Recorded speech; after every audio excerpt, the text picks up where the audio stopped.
1996. Sony had a problem. Welcome to Tale Talks 360. Before we start the video, don't forget to subscribe, like, and leave a comment if you'd like to see more content like this. Have fun. They just launched the PlayStation, but they were missing something crucial: a mascot.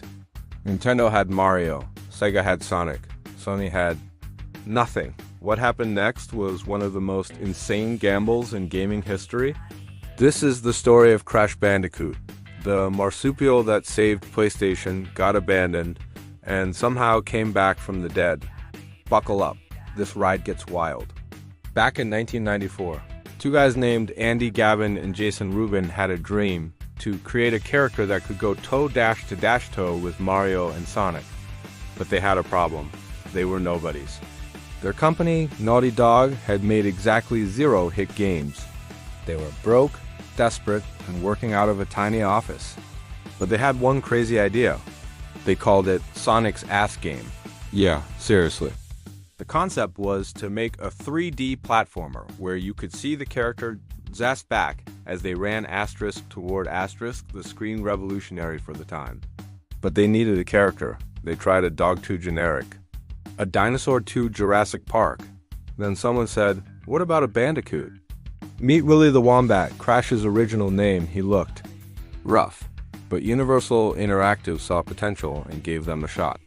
Then, enter Mark Cerny, the genius who would help them push the PlayStation to its absolute limits. They were about to do something impossible, create a 3D platformer that looked better than anything on the Nintendo 64. The pressure was insane. Sony was watching. Universal was watching, and they had 18 months to deliver a miracle. September 9th, 1996, Crash Bandicoot launches, and it explodes. Critics called it PlayStation's killer app. Gamers went crazy for the tight controls, gorgeous graphics, and that personality. Crash wasn't a silent hero. He was goofy, expressive, and weird. The game sold 6.8 million copies. Sony had their mascot. But Naughty Dog wasn't done. They went bigger. In 1997 came Crash Bandicoot 2. More levels, better graphics, and an actual story. It sold even more, 7.5 million copies. In 1998, Crash Bandicoot 3, Warped arrived. Time travel, vehicles, perfection. Another 7.5 million sold. 3 games, 3 years, 21 million copies sold. Crash was officially a legend. Then came 1999's Crash Team Racing, their answer to Mario Kart. And guess what? Many fans still think it's better than Mario Kart 64. Crash had done the impossible. He'd gone from nothing to rivaling Nintendo's biggest franchises. But here's where things get dark.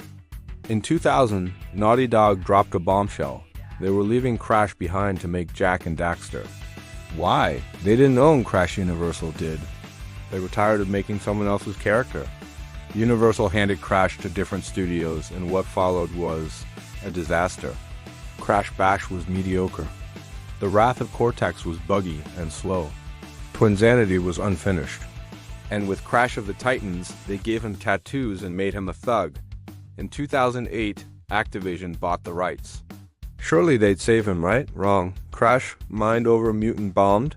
Then, silence. 7 years of silence. Crash Bandicoot, once PlayStation's biggest star, was dead. Forgotten. A relic of the 90s. Fans mourned. The internet made memes. Rip Crash trended. But in 2016, something impossible happened. At 32016, Sony's press conference. Then this asterisk happens. The N.Sane Trilogy is announced, and the crowd goes insane. Crash is back. But this wasn't just a remaster. Vicarious Visions rebuilt the original trilogy from scratch. Every texture, every animation, every level. On June 30th, 2017, the N.Sane Trilogy launches and sells 10 million copies in its first year. 10 million. Critics were shocked. Fans were crying. Crash proved that nostalgia isn't just a feeling, it's powerful. This was followed by 2019's Crash Team Racing Nitro Fueled, another remake, another hit. And then, in 2020, Crash Bandicoot 4. it's about time, the first new mainline game in 12 years. And it was good, like really good. 86% on Metacritic good. Crash had done it. He'd come back from the dead and reclaimed his throne. From a desperate gamble in 1994 to a 10 million selling comeback in 2017, Crash Bandicoot's story is insane.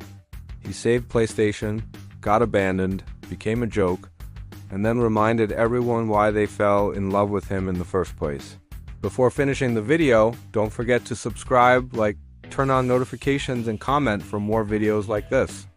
Today, Crash stands as proof that great characters never truly die. They just wait for the right moment to spin back into our lives. And honestly, that's pretty wonderful. Thanks for watching. Drop your favorite Crash memory in the comments below. And don't forget to like and subscribe for more stories from gaming history. See you next time.